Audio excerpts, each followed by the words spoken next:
Hello everyone, আসসালামু আলাইকুম। কেমন আছেন সবাই? আশা করছি দেশ এবং প্রবাস থেকে যারা ভিডিও দেখছেন সবাই খুব ভালো আছেন। আলহামদুলিল্লাহ, আমিও আপনাদের দোয়া ভালোবাসাতে খুব ভালো আছি। আজকের দিনটা কিন্তু আমার জীবনের এমন একটা দিন যেটা এক লাইনে কিন্তু বলা যাবে না বা বলে শেষ করা যাবে না। কারণ আজকে আমি একই দিনে খুবই আনন্দিত এবং সেই সাথে ভীষণ ভীষণ ভারাক্রান্ত।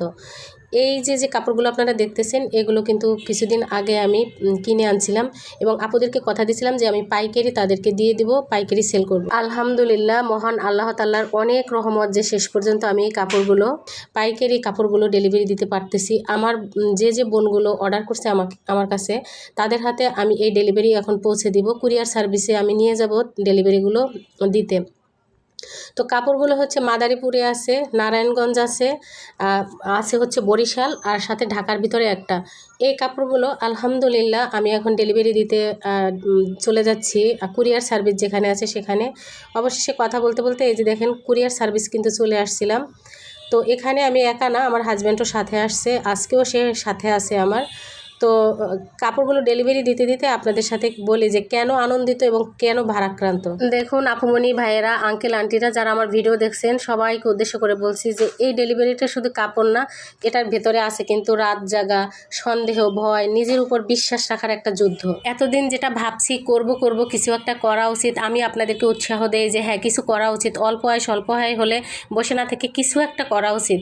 তো আজকে আমার কাছে মনে হয় যে আজ আমি প্রমাণ করতে পারছি যে হ্যাঁ আমি শুরু করছি, আর শুরু করাটাই সবচেয়ে কঠিন ধাপ। দেখুন আপুমনি ভাইয়েরা, আঙ্কেল আন্টিরা, বিশ্বাস করুন আমি যখন আমার হাজব্যান্ডের কাছ থেকে কিছু টাকা ধার নেই, মানে আমার হাজব্যান্ডও অন্য জায়গায় টাকাটা জমা দেবে, সেই টাকাটা থেকে ও অনেক ভয়ে অনেক টেনশনে আমাকে টাকাটা দেয় যে তুমি কি পারবা, যদি না পারো এই কাপড়গুলো সেল করতে তাহলে কিন্তু আমার টাকাটা আটকা থাকবে, যা মানুষে পায় সেটা আমি দিতে পারবো না, তাদের কাছে লজ্জিত হব। বিশ্বাস করুন আমার চোখে পানি পড়ছে, আর আল্লাহর কাছে ডাকছি, জায়নামাজে বসে আল্লাহর কাছে বলছি, আল্লাহ তুমি সব কিছুর মালিক, আমি শুধু চেষ্টা করতেছি, আমি চেষ্টা করব যদি তুমি আমার রিজিক রেখে থাকো বা তুমি যদি আমার ইজ্জত রক্ষা করতে পারো তাহলে সব কিছু তুমিই করবে, আর যদি আমার মনে হয় যে আমি চেষ্টা করার পরে পারি নাই তাহলে ভাববো যে হ্যাঁ এটা আমার জন্য ছিল না বা এটা আমার জন্য ভালো হবে না, সেজন্য হয়তো বা আল্লাহ তাআলা আমাকে এই পথে নেয় নাই। এই চিন্তা করেই কিন্তু আমি এই কাজে নামছি। বিশ্বাস করেন ভাই বোনেরা, আলহামদুলিল্লাহ আল্লাহর অনেক রহমত, অনেক রহমত। আল্লাহ তাআলা আমাকে সত্যি কথা, যে কাপড়গুলো আমি আনছি সেই কাপড়গুলো অবশেষে আমি মানে সেল করা বা ডেলিভারি করার যে সক্ষমতা সেটা রাখতে পারছি আলহামদুলিল্লাহ। তো দেখুন এখানে আমি লাভ করছি কি করি না সেটা একমাত্র মহান আল্লাহ তাআলাই জানে যে আমি কতটা পরিশ্রম করছি প্রতিটা কাপড় কেনার পেছনে, বা প্রত্যেকটা কাপড় দেখে শুনে তারপর নিয়ে আসছি, কতটা কষ্ট করে। একটা মানুষ পাশে ছিল না যে আমি নিজেই এখানে কাপড়টা বয়ে আনছি, কতটা কষ্ট করে বোঝা বইছি আমি, গাড়ি কয়েকবার চেঞ্জ করা, তারপর হচ্ছে রিক্সা নেওয়া, এরপর আমার বাসাটা 6 তলায়, সেখানে আমার মেয়েকে নিয়ে কাপড়গুলো তোলা। এই যে আপনাদের চোখের আড়ালে যে কষ্টটা সেটা কিন্তু কেউ দেখে না, শুধু মহান আল্লাহ তাআলাই দেখছেন। তো যাই হোক, এটা সব কিছুই আল্লাহ তাআলার ধৈর্যের একটা পরীক্ষা, এবং আল্লাহ বলছে যে তুমি কষ্ট করো আমি তোমাকে দিব। আমি সেটা বিশ্বাস করি, সেই বিশ্বাস থেকেই আমি নামছি যে হ্যাঁ কষ্ট ছাড়া দুনিয়াতে কোনো কিছুই আসবে না। আমরা যত ব্যস্ত থাকবো, যত পরিশ্রম করব, ততই সফলতা আমাদের দরজায় আসবে। তো দেখুন আমি কাপড়গুলো ডেলিভারি করে তারপরে এটা পরের দিনের ভিডিও, মানে পরের দিনের ভিডিও। আমি হচ্ছে এখন যে আমরা বাসাটা ছেড়ে দিব সেই জন্য আমি কিন্তু সমস্ত গোছগাছ করতেছিলাম, এবং কিছু আপুমনিরা আমাকে যখন ফোন দেয় প্রায় সময় আমি তাদেরকে বলি যে আপু আমি ইদানিং খুব ব্যস্ত, কারণ হচ্ছে আমি বাসা চেঞ্জের জন্য সব কিছু ক্লিন করতেছি, পরিষ্কার করে তারপর হচ্ছে প্যাকেজিং করতেছি। এই হলো তার নমুনা, আপনারা দেখুন। এখানে দেখুন প্রত্যেকটা জিনিস ফাঁকা করে ফেলতেছি, আর আমার হৃদয়টা কেমন জানি একটা মানে খুবই কেমন জানি ঠাস ঠাস করে আমার হৃদয়ের মধ্যে বাড়ি খাইতেছে যে আমি প্রতিটা জিনিস সরাইতেছি। আমার কিন্তু আমার জিনিস আমারই থাকবে, হয়তো বা এখান থেকে গিয়ে অন্য জায়গায় থাকবে, তারপরও কি একটা কষ্ট লাগতেছে আমি জানি না। আর আপু ভাইরা এখানে 2টা পার্সেল রেডি আছে, এই 2টা যাবে, একটা হচ্ছে মুন্সিগঞ্জ আর একটা যাবে মাদারীপুরে।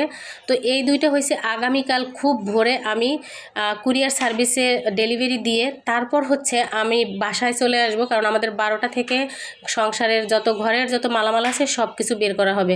লেবার চলে আসবে আমাদের 12টা থেকে, ঘর থেকে সমস্ত জিনিসপত্র নিবে। এর আগে মধ্যে কিন্তু আমি এই পার্সেলগুলো ডেলিভারি দিব। আপুমনি ভাইয়েরা, আপনারা যে আমার ভয়েস শুনতেছেন, পাশে প্রচুর নয়েজ আসতেছে, গাড়ির আওয়াজ। এই যে দেখুন, আমার বাসার নিচেই কিন্তু রোড, আর সেখানে অনেক ধরনের দোকান থাকে।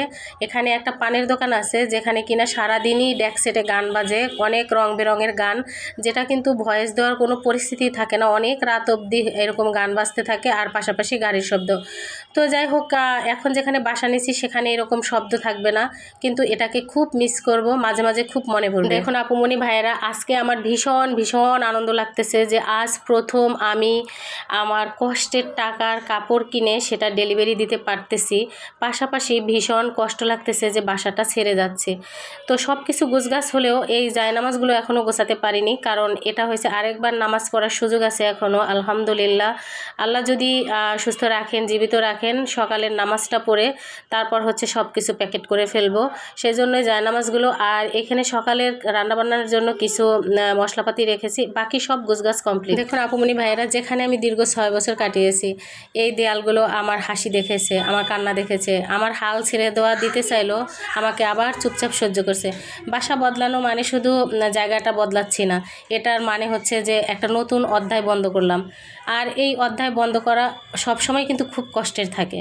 আমরা জীবনে যখন যে অধ্যায়টা বন্ধ করে দেই, চ্যাপ্টারটা বন্ধ করে দেই, সেটা কিন্তু খুবই কষ্টের হয়।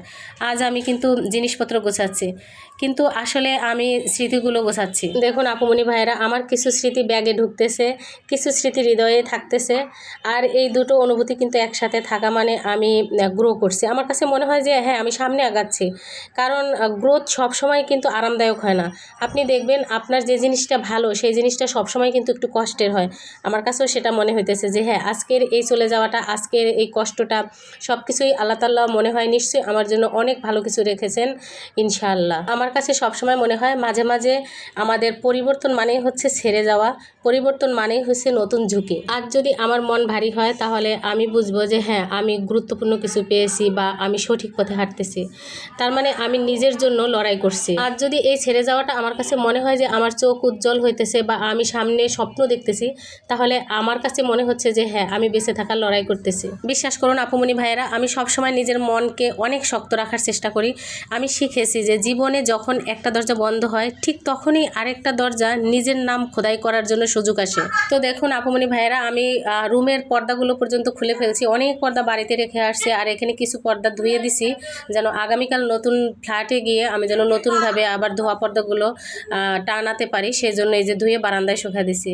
আর সমস্ত ঘরের সব কিছু প্যাকেট করা শেষ। এর মধ্যে আবার এই যে আমার একটা আপুমনি ইমো কলে আমাকে কাপড় দেখাইতে বলছিল, তো অনেক সুযোগ করে, মানে আমি অনেক কষ্ট করে একটু ম্যানেজ করে টেবিলের উপর একটা বেডশিট দিয়ে কোনো রকম আমি এই কাপড়গুলো ইমো কলে আপুকে দেখাইছি। আলহামদুলিল্লাহ, আলহামদুলিল্লাহ, আল্লাহর এত রহমত, এত নিয়ামত, এত বরকত, বিশ্বাস করুন আপনি সেটা ভাবতেও পারবেন না। আমার সাথে যেটা হয়েছে, আল্লাহ তাআলা এত মানে আমাকে এত হেল্প করতেছেন, বিশ্বাস করুন। আপু ইমোতে কাপড়গুলো দেখে এখান থেকে 7টা কাপড় একসাথে অর্ডার করছেন, আলহামদুলিল্লাহ। পাইকারি বড় বড় অর্ডারগুলো আমি যখন ডেলিভারি দিতে পারছি, তারপরে আপু আমাকে এই কাপড়গুলো যখন অর্ডার করছে, বিশ্বাস করুন আমার চোখে পানি এসে গেছে যে হ্যাঁ, আমি হয়তো বা সফলতার দরজায় বা সফলতার পথে আমি হাঁটতেছি। আমি হেরে যাওয়ার জন্য আসিনি, আমি এখানে লড়াই করার জন্য আসছি, আমি বাঁচার জন্য আসছি। আমি শুধু একা না, আমার পরিবারের প্রত্যেকটা সদস্যকে ভালো রাখার জন্য, সুস্থ রাখার জন্য আমি আসছি। সেই সাথে শুধু আমার পরিবার না, এই কাপড়গুলো নিয়ে যেসব আপুরা স্বপ্ন দেখতেছে বিজনেস করবে, যাদেরকে আমি পাইকারি হাতে দিতেছি, তাদেরও স্বপ্ন যেন পূরণ হয়, সেই স্বপ্ন আমি দেখতেছি। আর দেখুন আমি কাদের জন্য কষ্ট করতেছি। আমি রান্না করতেছিলাম, দূর থেকে দেখে আমার ছেলে মেয়ে পড়তেছে, ওরা যে এক মনে একভাবে পড়তেছে, কখনোই বুঝতেই পারে না যে আম্মু ভিডিও করতেছিল। আপনারা শুধু আমার ছেলে মেয়ের জন্য দোয়া রাখবেন, আল্লাহ যেন ওদেরকে সঠিক বান্দা হিসেবে, নেক বান্দা হিসেবে দুনিয়াতে বড় করেন, এবং সেই সাথে আমার স্বপ্নগুলো পূরণ করে। আল্লাহ যেন ওদেরকে সুস্থ রাখে, স্বাভাবিক রাখে। আর ওদের জন্যই আমার এত কষ্ট করা, ওদের জন্যই আমার এত পরিশ্রম করা, যেটা আমি কোনো কিছুই মনে করি না। আমার কাছে মনেই হয় না যে আমি কোনো পরিশ্রম করি, কারণ যত পরিশ্রম তত সফলতা। তো সেজন্য আপুমণিরা আমি বলবো আজকের একই দিনে আমার কাছে মনে হয়েছে যে আজকের দিনটা আমাকে শিক্ষা দিছে একই মানুষ একই দিনে কাঁদতেও পারে আবার নিজের সাফল্যেও হাসতেও পারে। তো মহান আল্লাহর কাছে সব সময় আমি প্রার্থনা করি, হে আল্লাহ, আমাকে যারা এই যাত্রা সহজ করে দিয়েছেন, যেসব আপুমণিরা আমার কাপড়গুলো নিয়ে আমার যাত্রাটাকে সুন্দর করে দিয়েছেন এবং আমার যাত্রাটাকে সচল করে দিয়েছে, আল্লাহ তাআলা তাদের আয় রোজগার রিজিক যেন আরও বাড়িয়ে দেন, আমিন। আপনারা সবাই তাদের জন্য দোয়া রাখবেন। দেখুন আপুমণি ভাইয়েরা, আমার যদি আরও কিছু টাকা হতো, ক্যাশ বেশি হতো, তাহলে আমার মনে হয় আমি আরও ভালো করে সুন্দর করে বিজনেসটাকে স্টার্ট করতে পারতাম। তো যাই হোক, আল্লাহ তাআলা সব কিছুই ধৈর্যের পরীক্ষা নিচ্ছেন। এটাও আল্লাহর একটা পরীক্ষা যে তুমি অল্প থেকে ওঠো, অল্প থেকে করতে পারো কিনা, সেটাও হয়তো বা আমার উপর আল্লাহ একটা পরীক্ষা নিচ্ছেন। তো যাই হোক, আল্লাহর কাছে সবসময় বলবো, আল্লাহ যতটুকু আছে, যেটুকু দিয়েছে, আমি যেন পরিশ্রম করে সফল হতে পারি। তো যে সকল আপুমণিরা কাপড় নেওয়ার জন্য আমাকে অলরেডি অনেকেই ফোন দিয়েছেন, বা যারা এখনও ভাবছেন সামনে রমজান আসতেছে, ঈদ আসতেছে, খুবই কম দামে আপনারা কাপড় হাতের কাছে নিয়ে আপনারা নিজেরা ব্যবহার করবেন কিংবা কাউকে গিফট করবেন, অথবা অনেক ভাইয়েরা আপুরা আছেন যারা কিনা অনেক অর্থশালী বা অনেক বড় মনের, যারা কিনা মানুষকে এই ঈদের সময় খুব অসহায় মানুষের পাশে থাকেন কাপড় দিয়ে, যেটা আমরা জাকাত বলি। তো এই ধরনের কাপড় যদি আপনারা আমার কাছ থেকে নিতে চান, প্লিজ আপনারা আমাকে জানাবেন। আপনার এই যে কাজটা, সেই কাজটা আপনার যে অসহায় মানুষদেরকে আপনি দেন, সেটা কোনো না কোনো জায়গা থেকে আপনি কিনে নেন, সেটা যদি আপনারা আমার কাছ থেকে কেনেন বা আমাকে অর্ডার করেন, তাহলে আমার পরিবারটাও হয়তো বা খুব সুন্দরভাবে চলবে, বা আমিও সামনের পথটা আরও সুন্দরভাবে আগাতে পারবো। কারণ আমি খুবই সামান্য টাকা নিয়ে এই পথে হাঁটতেছি। আমি আগেও বলছি আপুরা, এত কম টাকা যেটা আপনাদের কাছে আমি এখন বলতে পারবো না, পরবর্তীতে কোনো দিন যদি আল্লাহ আমাকে সুযোগ দেয়, সেই গল্পটা আপনাদের সাথে শেয়ার করব। তো আপুমণিরা, আমি হচ্ছে আর 2 দিন পরে আবার পাইকারি মার্কেটে চলে আসবো কাপড় নিতে। এর মধ্যে যারা সিদ্ধান্ত নেবেন অবশ্যই আমাকে ফোন দিবেন, জানাবেন। সেই সাথে ভিডিওর শেষ প্রান্তে চলে আসছি। সবাই ভালো থাকবেন। আল্লাহ হাফেজ।